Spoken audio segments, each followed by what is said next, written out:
ಗಣರಾಜ್ಯೋತ್ಸವವನ್ನು ಆಚರಿಸ್ತಾ ಇದೆ. ದೇಶದ ಮುಂದೆ ಅನೇಕ ಸವಾಲುಗಳಿದೆ. ಬಹುಶಃ ಮೊನ್ನೆ RSSನ ಸಂಘಚಾಲಕರು ಒಂದು ಮಾತನ್ನು ಹೇಳಿದರು. ರಾಮ ಮಂದಿರದ ಪ್ರತಿಷ್ಠಾಪನೆ ಆಗಿದ್ದ ದಿವಸನೇ ನಮಗೆ ಸ್ವಾತಂತ್ರ್ಯ ಸಿಕ್ಕಂಗೆ ಅಂತೇಳಿ.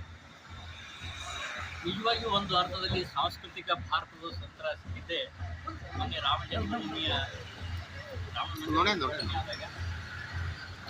ಆ ರೀತಿಯ ಅನೇಕ ಬದಲಾವಣೆಗಳನ್ನು ನಮ್ಮ ಭಾರತ ಕಾಣಬೇಕಾಗಿದೆ.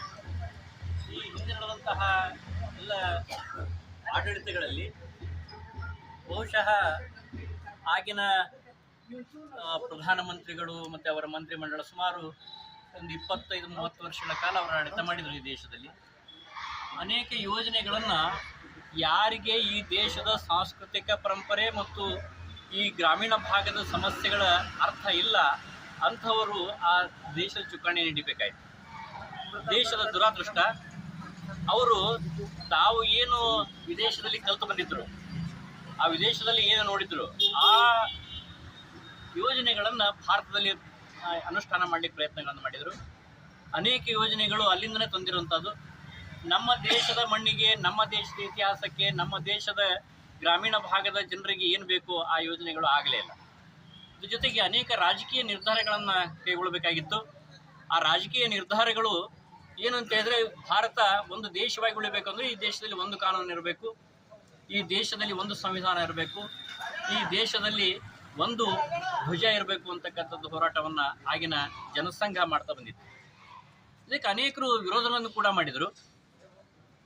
ಇವತ್ತು ದೇಶದಲ್ಲಿ ಒಂದು ಕಾನೂನು ಬಂದಿದೆ. ನರೇಂದ್ರ ಮೋದಿ ಅವರು ಪ್ರಧಾನಮಂತ್ರಿಗಳಾದ ನಂತರ ಈ ದೇಶದಲ್ಲಿ 370ನೇ ವಿಧಿಯನ್ನು ಕಾಶ್ಮೀರಕ್ಕೆ ಏನು ಕೊಟ್ಟಿದ್ರು ಅದನ್ನು ರದ್ದು ಮಾಡಲಾಯಿತು. ಆ ಮೂಲಕವಾಗಿ ಇಡೀ ಭಾರತಕ್ಕೆ ಒಂದೇ ಕಾನೂನು ಅಂತಕ್ಕಂಥದ್ದು ಅನುಷ್ಠಾನಕ್ಕೆ ಬಂತು.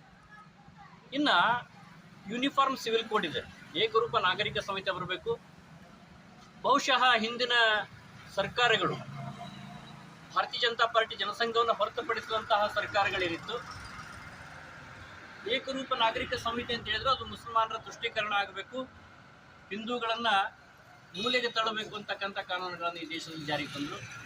ಹಿಂದೂ ಕೋಡ್ ಅಂತಕ್ಕಂಥದ್ದನ್ನು ಜಾರಿಗೆ ತಂದರು.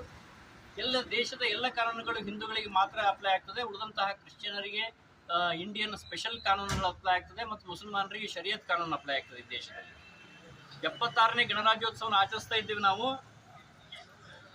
ಆ ಸಂದರ್ಭದ 76 ವರ್ಷಗಳು ಕೂಡ ಕಳೆದ್ರೂ ಈ ದೇಶದ ಜನರು ಒಂದು